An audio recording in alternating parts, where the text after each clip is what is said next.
What's going on, guys? Jordan Bridges here from Destination Devy, here to provide you your Dynasty Stock Watch back again. The first player I want to touch on getting right into it is Washington football team wide receiver Terry McLaurin. Scary Terry McLaurin blew up last season, one of my favorite prospects I've probably ever scouted. One player who I was just all in on, drafting him in every single league, as many shares as I possibly could get. But this season, he was still kind of discounted a little bit, much like DJ Shark, like I mentioned before on some of my other shows. He's discounted because of his quarterback, he's discounted because of his team, and he's discounted because people don't know what he can do as the sole option in that offense. Now, what we saw last week is him tell you, I don't care who you throw at me, I don't care what team I'm against, I'm going to produce with 10 receptions, over 100 yards against the Baltimore Ravens. Even in a positive game script, you don't expect him to do what he did against the near $100 million man Marlon Humphrey.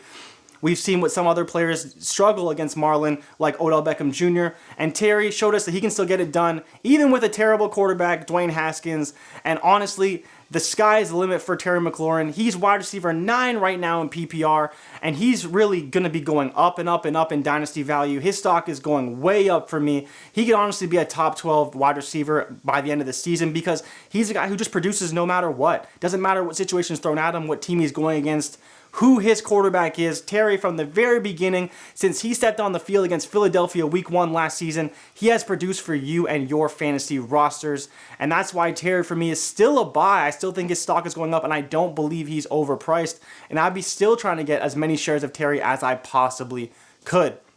Now, the next guy I want to talk about is Robert Tonyan, tight end for the Green Bay Packers. This is a little bit more of a tricky situation to manage because Tonyan obviously has benefited from the lack of Davante Adams in the offense. We saw him score 3 touchdowns Monday night against the Atlanta Falcons, who, let's face it, are terrible. But the difference is that he's still getting targeted heavily by Aaron Rodgers, and that to me still means something, and a reason why I still like Tonyan as a potential option. Because the thing is with Tonyan is he's going to be a little bit touchdown dependent. That's okay though. A lot of tight ends are touchdown dependent, but when you're playing with Aaron Rodgers, you always have a shot. In the past 2 games, he's got 5 receptions in both those games. He's got a touchdown in every game so far this season he's been involved in. And he's just slowly rising. You know, he's slowly starting to get it rolling with Rodgers. Without Adams there, obviously he's benefited tremendously, but I still believe there's juice to be squeezed there, even with Davante coming back. I think that Rodgers now has a bit of trust in Tonyan, as we saw last week, and he's being involved in the game plan to where you guys can start to feel comfortable starting him in some of your leagues as well. I think Tonyan is a great option. His stock is going way up for me. And he's a guy who I really think that people should be considering buying for potentially second-round picks or third-round picks if people are trying to just get rid of him because he was a waiver wire guy they picked up in the offseason. In Dynasty, I think there could be some value there. I do think that while Green Bay doesn't use the tight end that much, there is still value to be had from that position playing with a quarterback like Aaron Rodgers. And I think he's showing us now that he's willing to use that player when Davante is out, or even if Davante is still in. He used Lazard a lot last week, but Tonyan was still featured. Sternberger was featured last week, not as much this week.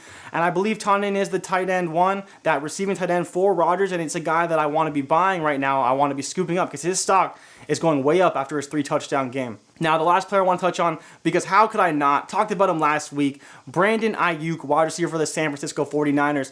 And I mentioned to you guys that Brandon Ayuk is a guy I'm not so sure about right now. I don't know how to value him because I don't know where his touches are going to come from. Of course, he made me look really stupid when he went full crazy. He went ballistic on the Philadelphia Eagles and just had one of the craziest plays I've ever seen. I can say, well, Darius Slay probably could have stopped him if he wasn't hurt. But the way he hurdled that defender, completely untouched, was something just marvelous. It's not something you see every day. He's obviously a supreme athlete, a supreme talent. But despite that, he still only had 4 touches in that game. But despite that, he only had 3 touches in that game. He caught 2 passes, and he had 1 carry on his 5 total targets. Now, he was involved a little bit in the garbage time as they were trying to come back against the Eagles, but it's still difficult to value Ayuk. His stock obviously is going up based on that performance and that run after the catch that he showed on Sunday night, but it's still difficult to say where his value is headed. And if you can sell Ayuk for a lot because someone really wants him, it's still something I would consider. When you look at George Kittle catching 15 passes for over 180 yards last week, that tells you everything you need to know about that offense. It's going to run through George Kittle. It's going to run through the running game. And then the other offensive weapons, whether it's Deebo Samuel, whether it's Brandon Ayuk, they will be used sparingly in that offense. And I don't expect them to be major pieces that you can rely on week to week in fantasy. They will have their boom games. They are great flex options if you kind of want a home run hitter. But I think the opportunities are going to be few and far between for all of those players not named George Kittle and those running backs. Now, my stock down for this week, unfortunately, running back for the Indianapolis Colts, Jonathan Taylor. Jonathan Taylor, as we all hoped, Mr. 2K, JT 2K, coming out of Wisconsin, is one of the most highly touted running backs in a long time. We saw him go to the Indianapolis Colts, one of the best rushing offenses in the league last season, and has one of the best offensive lines. So it's a perfect marriage. All we need is Marlon Mack to get hurt. And while, as fantasy owners, analysts, we never root for injury, it was definitely one that unfortunately was celebrated when Marlon Mack got hurt, because it meant the world of opportunities for Jonathan Taylor. And from what we've seen, he's been okay. He's been decent. His vision is not what we necessarily thought it was. And like many rookies, there's an adjustment period to the NFL that unfortunately some rookies have to go through. And it looks like Jonathan Taylor is one of those players. He's losing touches in that backfield to players like Jordan Wilkins. And it's not something we want to see as fantasy owners, but unfortunately it means his stock is going down a little bit. His touches aren't as secure. But I do not want you guys to be led astray.